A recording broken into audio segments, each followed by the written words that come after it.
চট্টগ্রামের পতেঙ্গা এলাকায় কর্ণফুলী নদীতে বিমান বাহিনীর প্রশিক্ষণ বিমান বিধ্বস্ত হওয়ার ঘটনায় নিহত পাইলট আসিম জাওয়াদ রিফাতের মানিকগঞ্জের বাসায় চলছে শোকের মাতম। আজ বৃহস্পতিবার বিকেলে জেলা শহরের বাসায় গিয়ে এই চিত্র দেখা গেছে। নিহত আসিম জাওয়াদের গ্রামের বাড়ি মানিকগঞ্জের সাটুরিয়া উপজেলার গোপালপুর গ্রামে। তবে তার বাবা মা জেলা শহরের গোল্ডেন টাওয়ারের নিজস্ব ফ্ল্যাটে থাকতেন।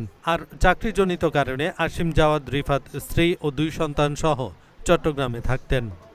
মানিকগঞ্জের বাসায় গিয়ে দেখা যায় একমাত্র সন্তান আসিম জাওয়াদ রিফাতকে হারিয়ে কান্না করতে করতে মূর্ছা যাচ্ছেন মা নীলুফার খানম।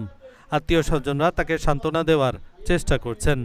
সকালে 10টার পরে আমি খবর পাই যে এরকম দুর্ঘটনা ঘটেছে।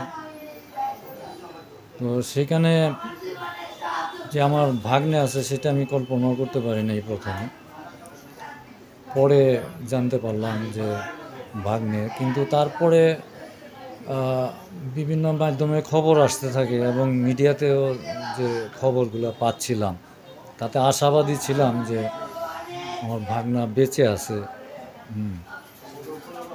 কিন্তু এক পর্যায়ে আমাদের কাছে খবর আসে যে তাকে উদ্ধারের পর থেকেই তার কোনো জ্ঞান ছিল না এবং কয়েক ঘন্টা পরে তার জ্ঞান আর ফিরে নাই এবং তার শেষ পরিণতি আর কি মৃত্যুর খবরটাই আমরা পাই।